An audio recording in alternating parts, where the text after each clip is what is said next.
paid good money to see this movie. When they go out to a theater, they want cold sodas, hot popcorn, and no monsters in the projection booth. Everyone pretend podcasting isn't boring. Turn it off. Turn it off.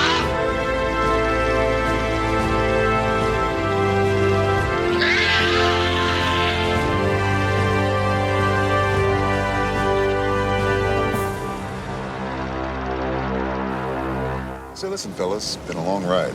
How about a smoke for my friend back here? There's a fire in here.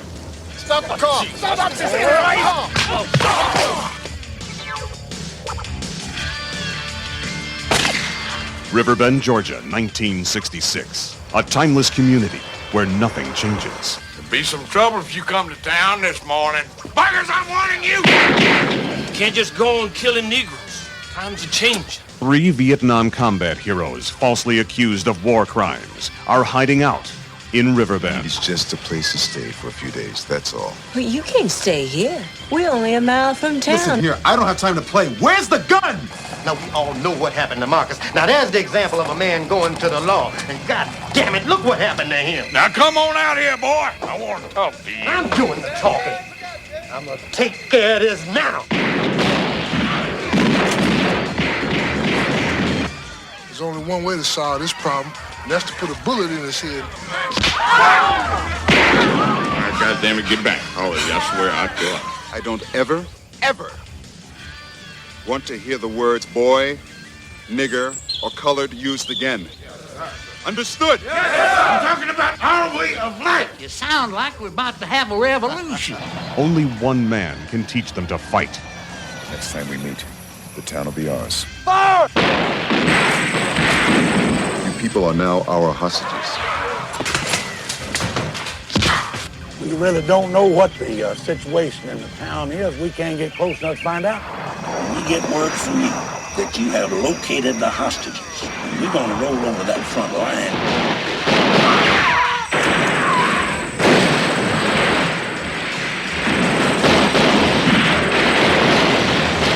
Get to the church, quick! Get to the church! I've located and freed the hostages. They're in the big church. They're all safe. You can move in now. Margaret Avery, You gonna get out of here? Kill him! Steve James, Tony Franks. Kill me, goddammit! 2 men locked in combat. You think you bad? This has been a long time coming. Come on! Riverbend, the battle for freedom, has just begun. Hey, boy, I want to talk to you. Answer me! Hey folks, welcome to a special episode of The Projection Booth. I'm your host, Mike White. On this episode, it is the return of director Sam Firstenberg. He's talking about the film Riverbend from 1989, which is getting a new revival thanks to the efforts of Michael J. Dennis from Reelblack Cinema. That's REELBLACK.com. The film is available for pre-order now through reelblack.com. Thank you so much for listening, and I hope you enjoy this interview. Before we even start to talk about Riverbend, I want to know a little bit more about Steve James and when you first met him. Here is the story of the relationship between Steve James and myself. At some point, it was 1985, we decided, the company Canon decided to do the movie American Ninja. It was sequel to another, kind of a sequel to another 3 ninja movies that they produced in the previously. And we worked on a script, myself, producers, and a writer, and those 2 characters emerged in the script, the American Ninja, Joe Armstrong, and his sidekick, Curtis Jackson. And and there are soldiers in the military, and both of them martial artists. Once the script and the character was clear in our mind what we want to do, we started with the casting. So we decided on American Ninjas, we decided on a casting which is called open casting, not only agent. Usually casting, auditioning in movies, messages being sent to agents send candidates. But we have decided to open it. Anybody who wants to come and audition for these 2 parts, American Ninja and his sidekick, can come in. martial arts school, amateur actors, agents, people to represent by action, whoever wants to come. About 400 young people came. We had two stages of... first, they had to meet Mike Stone. Mike Stone was the choreographer of the movie, famous martial artist. So first they had to meet with Mike Stone, and Mike Stone has to determine if they are fit to do the part.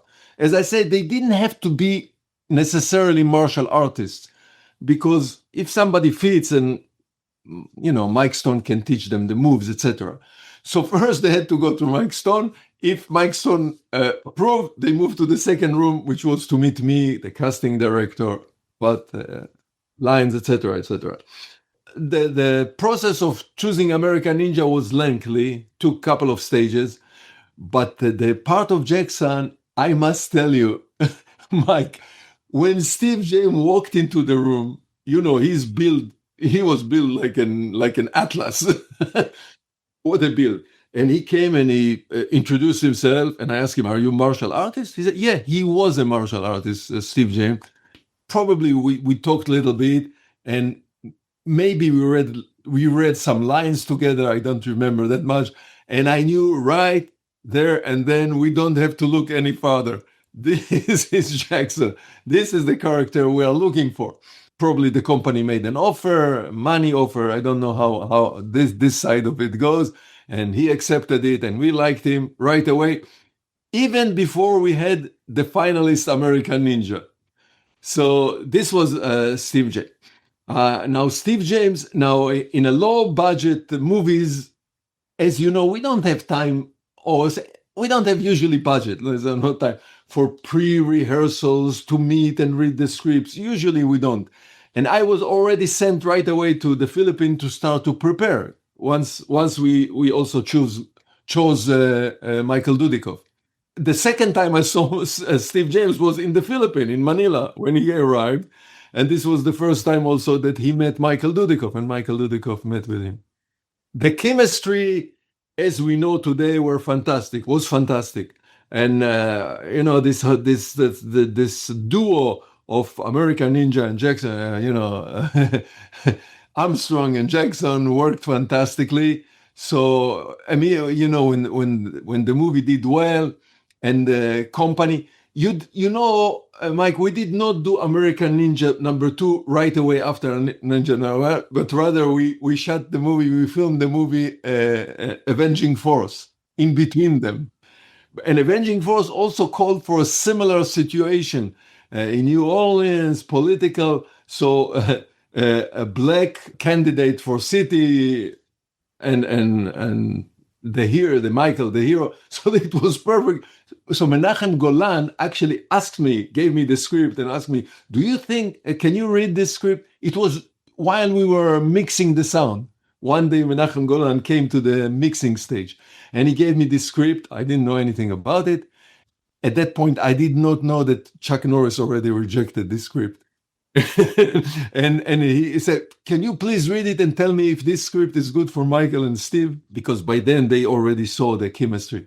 I read the script overnight. I came back next morning to the office. I said, "Menachem Golan, this is a fantastic script, and good for both of them." So we traveled to New Orleans and we filmed the movie. While we were in New Orleans, the explosion of American Ninja happened. It was distributed all over the world. So as we came back from New Orleans, I was in the editing. The company already knew that they are producing American Ninja #2.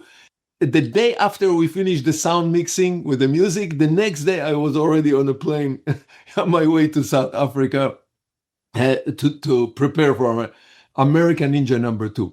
And one day Steve James calls me and he said, "Listen, South Africa, apartheid, how is it? Tell me, I'm reluctant. I don't know if I should come or not." By then, it was kind of the end of apartheid in South Africa. So I told him, "Steve, first of all, it does not apply to Americans, of course. But nonetheless, being in apartheid is not a pleasant situation, but it was winding out. It was already the end of apartheid. Actually, the week that I arrived was the last week of different identity cards. They used to have 3 different identity cards according to the races, but this was canceled. The week I arrived was the last week of the 3 different. So I said, no, Steve, the atmosphere is excellent, etc., etc. I relaxed him. And he came to South Africa. And the first weekend, we decided to go out on the street to a market. It was Sunday, the market. Now, the minute we walked out with him in the street, we didn't realize he was already a hero because the kids already saw the movie American Ninja. We didn't know. We couldn't walk with him in the street because in South Africa, he was this African hero, you know.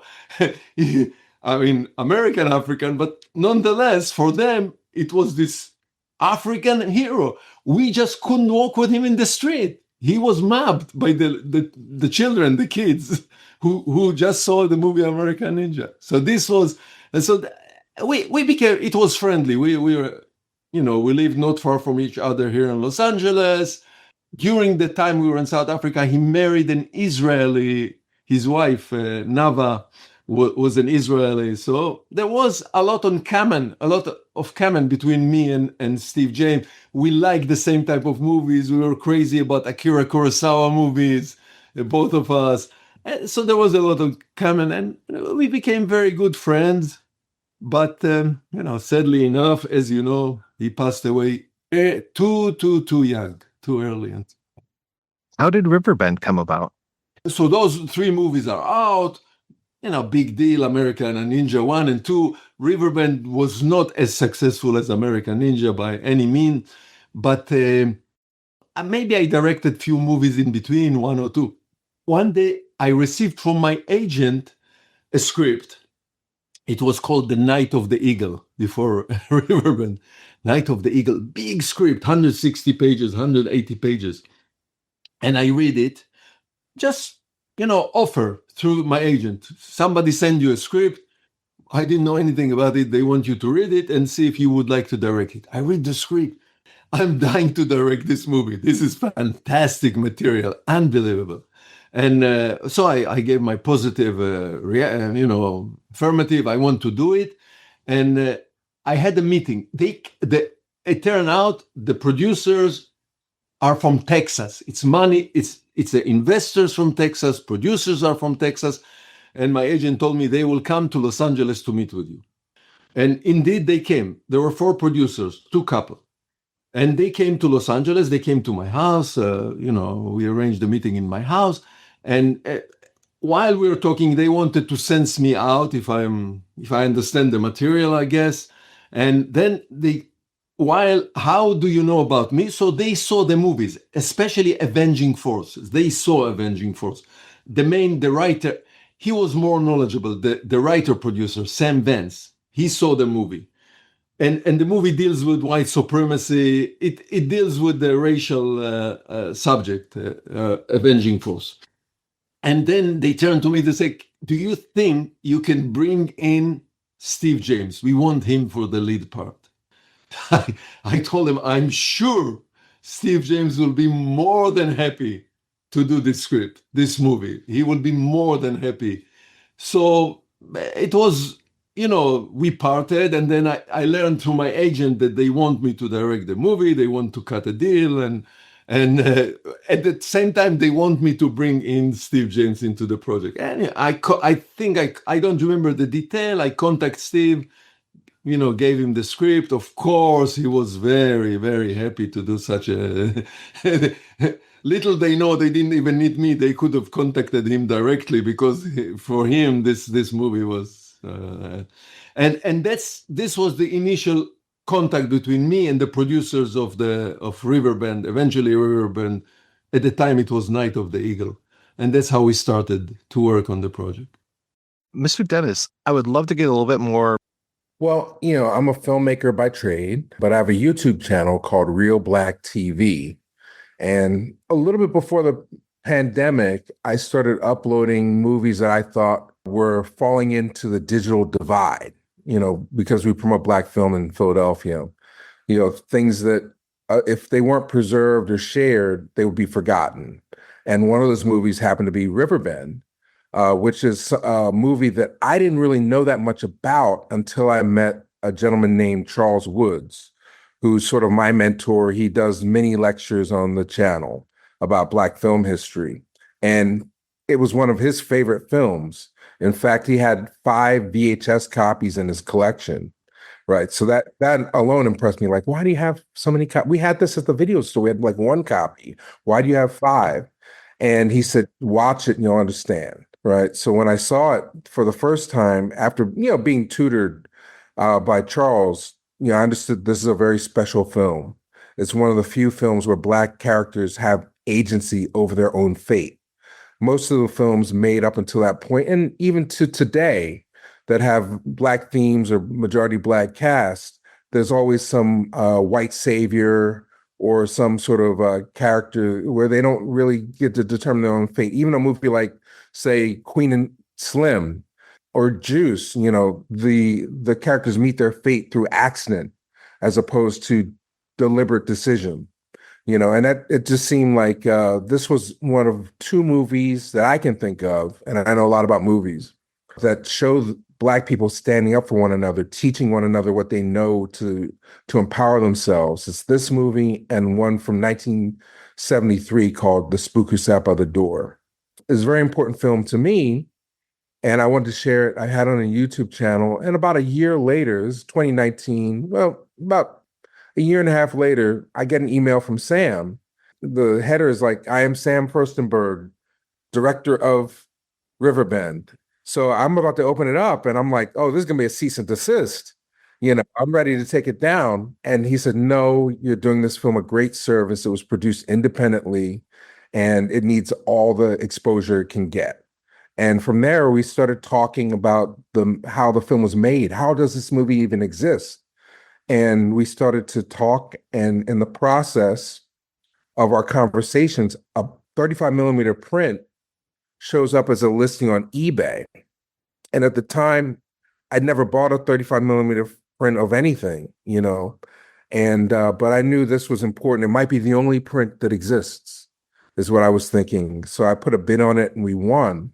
It was in South Africa, so it was during the pandemic in 2021 when this was happening. And it took about 3 or 4 months for it to show up. I wasn't even sure it was going to make it here. And then when it finally showed up, it took another 6 months or so for me to raise the money to get it transferred to K-Scan. And it had every scratch known to man. It must have played through every projector, every crappy grindhouse theater between New York and Johannesburg. But fortunately, we found Craig Rogers at Deaf Crocodile, and he cleaned it up. It looked beautiful. We had to replace some scenes that were missing. But we premiered it in Denton, Texas in January 2024. And from there, a whole bunch of series of serendipities happened that led us to be able to obtain the negative from MGM Amazon, not the least of which was meeting Valerie Vance, the widow of Sam Vance and co-producer. Sam, can you tell me a little bit more about the actual filming of the movie? Because it's so ambitious that it's actually a period piece, and it looks fantastic. It really recalls the 1950s, 1960s. As I mentioned earlier, the investors were from Texas, from the Dallas area. And they put the money privately. The whole movie was financed privately. And they had one stipulation: we must film in Texas. They were not willing to move it any other. Now, the story takes place, I think, in Georgia, in the South. So, this was okay. We very quickly we found out that there is an area in Texas, south of Dallas, which is called Waxahachie. The main town is Waxahachie, and the entire surrounding of this Waxahachie has very much the look of the South of Georgia. I mean, anyway, it's the same type of more or less characteristics, architecturally and atmosphere. So it was good enough. Actually, more than good enough. It looks exactly like the South. And the other thing they stipulated: the crew must be Texan. They want to hire local people. cast and crew. So the only people that came from outside was myself and Steve James, obviously. They had also a production manager that came with us, Norman Stevens. That's it. All the casting was done locally through theater from all over Texas, not only from the Dallas area, from all over Texas. And of course, the crew, including the cameraman, the cameraman, he was a Hollywood cameraman, but he was a Texan. He worked television in Hollywood, but he was local. He was Texan. And then the only other thing that came up was the leading lady. They wanted, obviously, that the best thing for a movie is a name, somebody with a recognizable name. And they started, we all agreed that we want, once the name came up, we want Margaret Avery from Color Purple. And they started dealing with the agents in Hollywood. She agreed and she came. So except those, I think, 4 people, everybody was locally. And we started scouting for locations. We don't need, there is not many locations in this movie. It's basically this little town. There is the bridge. There is the house where she lives, Margaret lives. There are about 6 or 8 locations. All of them we found, and they were modified to look, of course, we had our department, production designer, everybody local, everybody from Texas. So they modified everything to look 1960s. The vehicles, there was a vehicle manager, somebody in charge of vehicle. He found all the correct vehicles that will look, of course, the wardrobe, the uniform of the National Guard and the uniform of the sheriffs. Everything was modified like we do in movies to look, period. And that's basically it. It was not difficult at all to modify this Waxahachie area. The few towns that we found, the main city is called Venice, Texas, not far from Waxahachie, and everything was modified there just 20 years back, because the movie, or 30 years back, the movie was was filmed in 89. We were talking about the movie 1966, 1967, 90. So it was not difficult at all. It was easy. When you have a hero as good as Steve James, you need to have a villain who is pretty darn good as well. Can you tell me about Tony Frank, who plays the sheriff? Tony Frank is a local actor, a Texan actor, and he was in movies before. He was a television movie actor established in this area, in the Texas, in the Dallas area. And he came into the project. I was not involved in casting him. When I came to, I was recruited and hired a little bit late at the stage of production. Most of the local actors were already part of the cast before I arrived in Dallas. And Tony was already in. I never met him before the first day of shooting. As customary in low budget movies, we don't have money and time for this. And he was just right on, spot on. Now, for people who see the movie, people who saw the movie, or people who are going to see the movie, you know how mean, or you will know how mean he is in the movie. So mean, bastard, mean. But Tony Frank himself as a personality was completely the opposite. He was a sweet, gentle man who was friendly. Everybody loved him. He joking and jokes, and he was the exact opposite of the character of the sheriff in the movie. Yeah, when we are looking today at the movie, and most of people that look at the movie, they're really commending his performance. His performance is magnificent. How villainous performance he is. But that's what he is. He was a local guy. When you ran across that YouTube channel that Mr. Dennis runs, and you see that he's got the movie up there, I mean, what is that? When you guys start talking, and especially start talking about this restoration, the scanning process, I mean, what's that feeling for you like?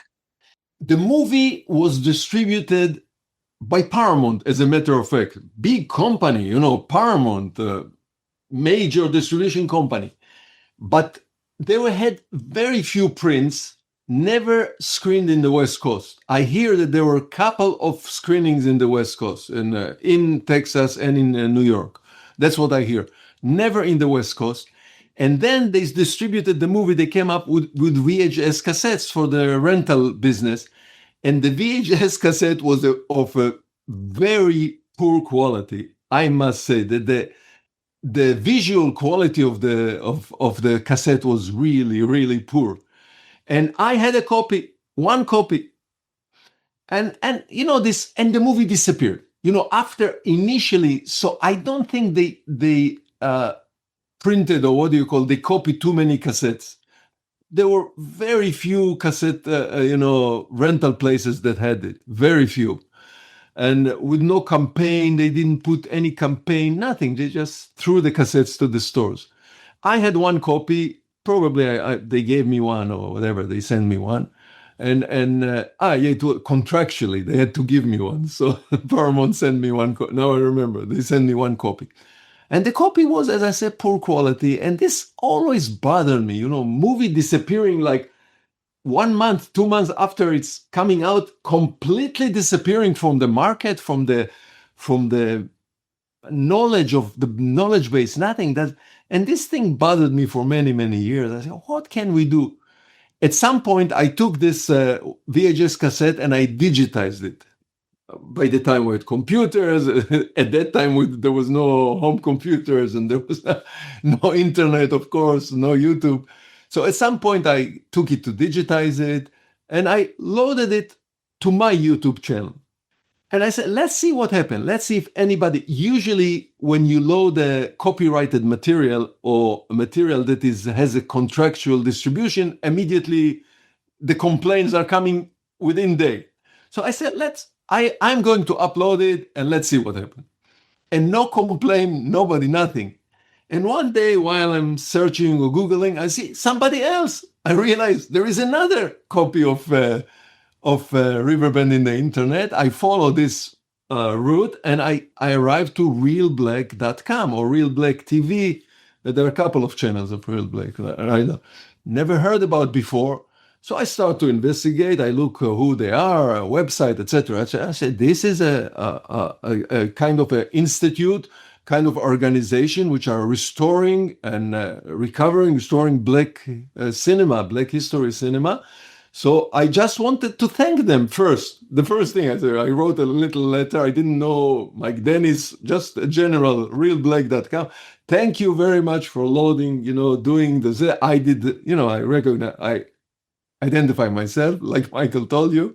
And I did the same thing. So now there are 2 copies in the internet. This was our meeting. That's how our path merged together. And at that point, we only agreed that something has to be done about this movie farther. I didn't know which way to go because all my investigation through the years didn't bear any fruits. I couldn't follow. I knew that there was a company. The company went bankrupt, and this is it. Michael, of course, much more knowledgeable and experienced than me, and he took it much, much farther than I could. Yeah, can you tell me a little bit about that? Yeah, it's interesting. I was just checking the date. Our upload was November 2019, and Sam, he uploaded in January 2020. So within a month, the serendipity begins, But the scanning, the first print, was, like I said, it was just terrible. It was missing scenes. But Sam and I collaborated to put together the best possible version for the festival circuit. Excuse me, I must tell the story that one day you contacted me and you told me, wow, I found a print in South Africa. Oh, that's true, yeah. You pursued it. You were actively looking for a print, 135 millimeter print, because of the quality of the VHS was so poor. Well, it just was serendipity. I don't know if I was looking to buy it. I think I was just searching eBay for Riverbend, and one day a print showed up. And I didn't know what to do with it, but I knew I should bid on it just to preserve it, So it wasn't like intentional, like, oh, I need a 35 of Riverbend. It was more like, this seems like it's a very rare item. And if I don't jump on it, it's going to get lost, right? So So when we got it transferred, it had every scratch. I mean, I could show you the original scan and before the restoration that Craig did, and it was unfathomable how bad it was. But we were able to clean it up digitally and remove the majority of the scratches, and it looked good. I think we were happy with it, but we knew it wasn't marketable. Like, we couldn't just put it on Blu-ray and have people happy with it because it would transition to VHS or this, that. But we were still taking it to festivals, and I happened to be at a screening with my students of a movie called Naked Acts by Bridget Daniel in Philadelphia. And I didn't know when I brought the students to the screening that it was the world premiere of the restoration, and that the person who restored the film, Milestone Films, Dennis and Amy, were sitting literally 2 seats away from me the whole night. But afterwards, I was introduced to them, and I told them about the premiere we had in January. This is March of 2024. And, Sam and I, we hit all kinds of walls. We tracked down, to a certain extent, we knew that the film was an orphan film, but we didn't necessarily know if we had the permissions to be able to distribute it properly. Dennis has been in the business 40 years. And I told him the story, and he said, I said, where's the negative? And I said, well, we've been calling labs. The labs went out of business. They became other companies. No one seems to know what happened to any film elements. He said, well, I think I can track that down. And within, I'd say, less than a week, if it was Tuesday, by Friday, he said, I know where the negative is. But you can't have it. So fortunately, we had met Valerie Vance in Denton, Texas at that time. And eventually we worked out an arrangement where we could reclaim all the elements. And then we went to another gentleman named Austin Squitieri at Real Revival. And he did a immaculate transfer in 6K and did the restoration, which was basically light dust removal. I mean, because think about it, the film had never been touched. It had literally been sitting in a vault, being paid for by MGM for almost 40 years, and no one had ever touched it. So it was minimal work needed to bring it to the level that we have now, which is going to be restored. It's been restored. We'll have a debut of the DCP probably in February or March of 2026, and then the Blu-ray will hit stores. It'll hit people's hands. People have been pre-ordering it through shop.reelblack.com.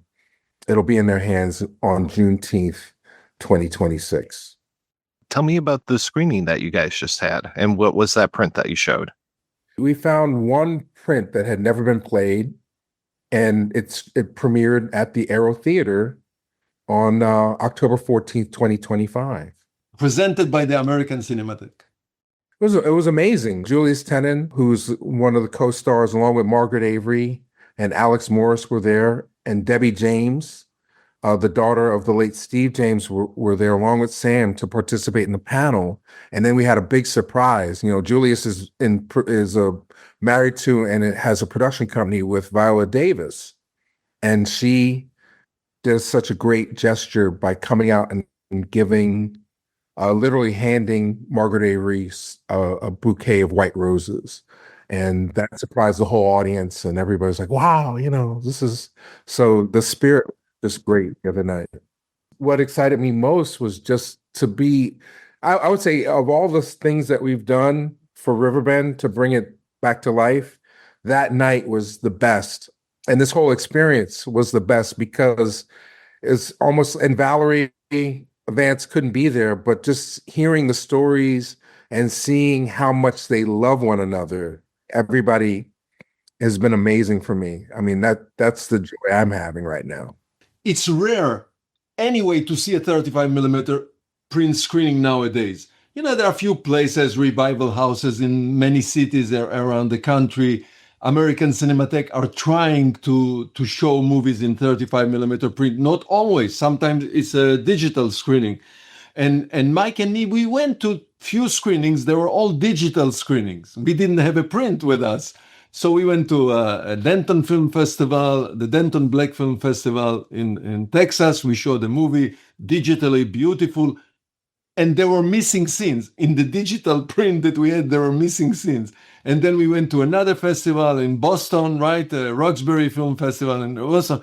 But that night that you are talking about, not only it had the stamp of the American Cinematheque on it that says, okay, we recognize, we want to show this movie, to present it. It was from a 35 millimeter print in a pretty historical theater. Aero Theater in Santa Monica is a famous revival house, and 400 seats.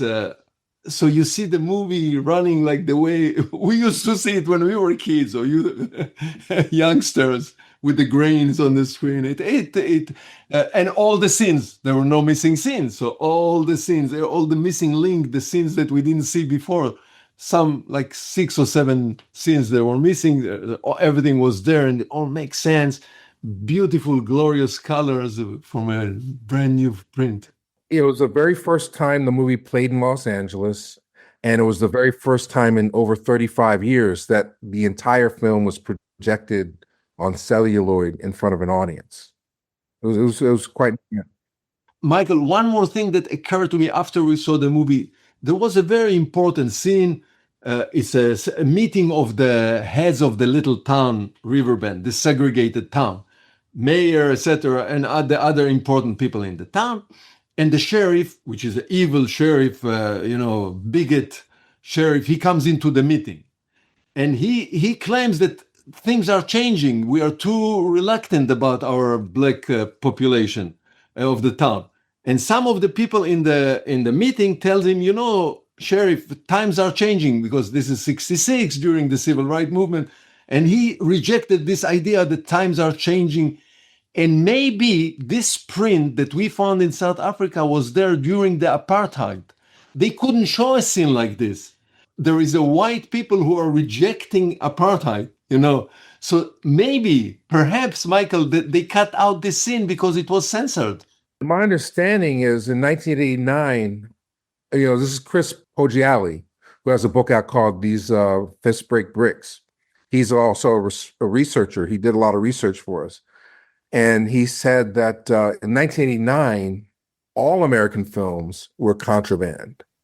So it's hard to know when the editing was happening, but I feel it was more to make the film streamlined so it could double feature or triple feature.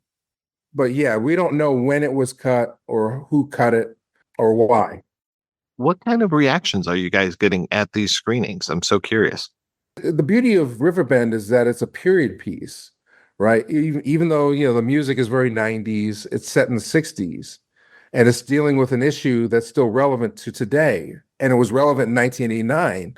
So when people have the distance of time and perspective, they say, wow, this is still going on. The racial aspects, the fact that police are still terrorizing us.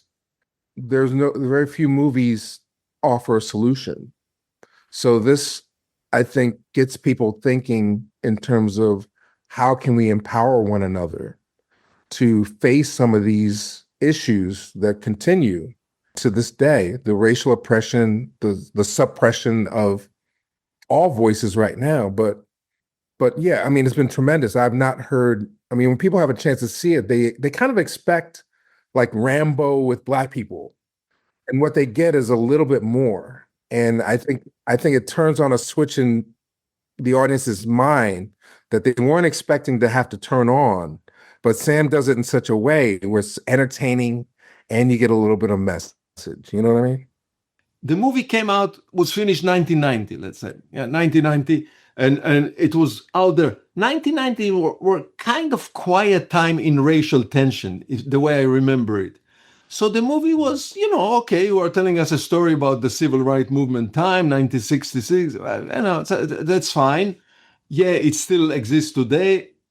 But the restoration, our first screening, was already after all the few things that happened in the last 3 or 4 years. George Floyd, the other killings, Black Lives Matter. So suddenly the subject became much more intense than it was in 1990, much more intense. And we showed it to young people we went to a college and we showed it to the Black Cinema Club of the university. So those young people, you're talking now about 19, 18, 19, 20, they were shocked when they saw the movie. Am I right, Michael? Those young people. And in another screening in Roxbury, there was a bunch of teachers in the crowd, and they came to us. They said, "Wow, we must have a copy and show it in schools, etc. How come we never heard about this movie?" That's to the credit of Sam and Valerie Vance, I think. They spent 10 years trying to get this movie made, and then the opportunity presented itself when they met the Dales. They could have easily made some pablum, but they chose to do something that was direct from their experiences and had something to say, and I think that's why the film stands the test of time, because they were very brave in terms of wanting to say something. It could have been, if it was just disposable entertainment, yeah, it would have been a straight to video, and yeah, nice that it's cleaned up. But, especially after George Floyd, people see this and they're like, why don't I know this already? How come I don't know this movie? Do the Right Thing came out in 1989. This movie came out a year after, a few months after, and it just went away. Whereas Do the Right Thing is championed, it's in the National Registry and all that other stuff. It deals with the same issues in a way. Yeah, I mean, everybody's been super positive about it. I think it's about the rediscovery of something that was lost. And I think it's very important that people understand that we're not done yet. We still need help. And the way to help is to go to shop.reelblack.com and support us financially by either pre-ordering the Blu-ray or buying some cool merch, and it's limited edition, a lot of this stuff. So they got to act now. There is a pin. There is a beautiful pin. Mr. Dennis, do you now have a flavor for this? Are you going to start looking for other films to restore? Being in Los Angeles for this premiere, I've had a couple meetings with people that have orphan films or films that are rare, I should say. And we're looking to create an opportunity to build the label Real Black Renaissance around this idea, that there's work that needs to be seen, that needs to be resurrected and restored. And Riverbend is just the tip of the iceberg. There's a lot of Black cinema that's in danger of being lost if we don't take care of it now. But that's another step or two away. But right now, Riverbend, June 19th, 2026. That's what we're trying to get to. Mr. Firstenberg, what are you working on these days? I'm not working. I'm not in the movie business anymore. But my main effort, my main energy is preserving the legacy of those movies that I was involved in and other directors. Because in the 80s, there is now we recognize a chunk of movies or pie or slice of a pie, which is called the independent low budget genre movies of the 80s and the beginning of the 90s. And it became a group by itself. Toby Hooper, movies of Toby Hooper, Joe Zito, Sam Firstenberg, Sheldon Lettich, etc. Group of directors who made low budget independent movies for those companies like Canon, Shapiro Glickenhaus, all the other companies. Nowadays, it's a body of work, mostly action, some of them sci-fi. Of course, there was horror. Horror was a big deal by itself. So that belongs to another group. So I'm kind of busy, and I see so much interest in it lately. I'm getting so much attention and question and podcasts like you and interviews dealing with this subject. A couple of books already came out, a book about the history of my movies, a book about Sheldon Lettich history, and etc. There is more and more interest in this group. And nowadays it's recognized that those movies, they have the look, the early Van Damme movies, the early Schwarzenegger movies, the early, Michael Dudikoff movies. And they have a look. It's called the look of those 80s. And this look comes out of the fact that all the action that we have done, this group, certainly I can tell you my movies, never used any optical effects. Never. every piece of action that you see in those action movies were actually performed, physically performed. And this is, nowadays, it's rarity when we see the today's action movies, which obviously everything is blue screen and AI, whatever generated, the CGI, whatever. So it has a group. So that's what occupies me most of the time, the preservation of this legacy of this group of movies, including the movies that I have directed. And I'm busy with this. I'm not about to direct any other movie from this genre that anyway disappeared. There is no filmmaking of this type of mid-budget movie. We were privileged because it was the time of the beginning of the video cassette business, the home viewing. So there was enough money to make movies which did not have the budget of studios. Obviously, we didn't have budget of James Bond, but we had good enough money, good enough budget that we could film for 8 weeks, 6 days a week, all whatever we needed, and the movies they look good enough.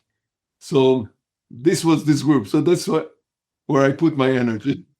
Sam literally is the Pied Piper for American genre action movies. At the screening, he had people coming with, I don't even know where they found that Revenge of the Ninja poster and American Ninja posters, Revenge of the Ninja posters.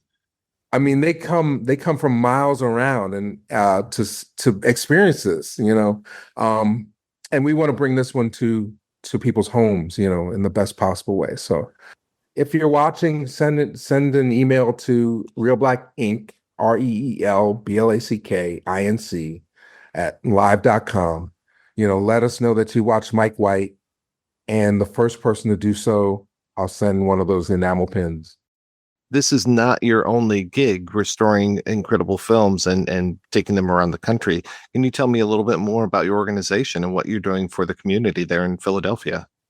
Well, I'm just starting to get back. We just started to do some screenings again, but for about 16 seasons, I hosted a monthly screening series.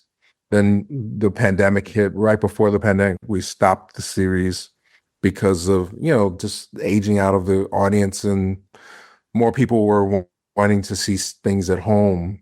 And then eventually, and then during the pandemic, the YouTube blew up and then blew back down. Michael is trying to be modest. He has 1.5 million followers. Yeah, on the YouTube channel. And, but right now it's Reelblack Renaissance and teaching adjunct film studies classes at Temple University. So, everything I do is about film, and I love it that way. Well, gentlemen, thank you so much for your time today. This was so great talking with you. Thank you, and thank listeners and the viewers. And hopefully, and I'm sure it will happen, that this movie, Riverbend, will be viewed and seen by many, many movie lovers all over. Steve James fans. There are so many Steve James fans around the world that want to see what he has done.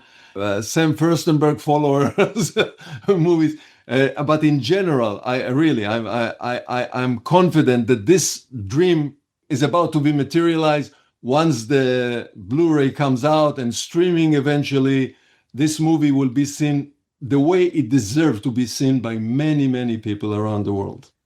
Well, thank you, gentlemen. This was so great. Okay. Thank you for having us.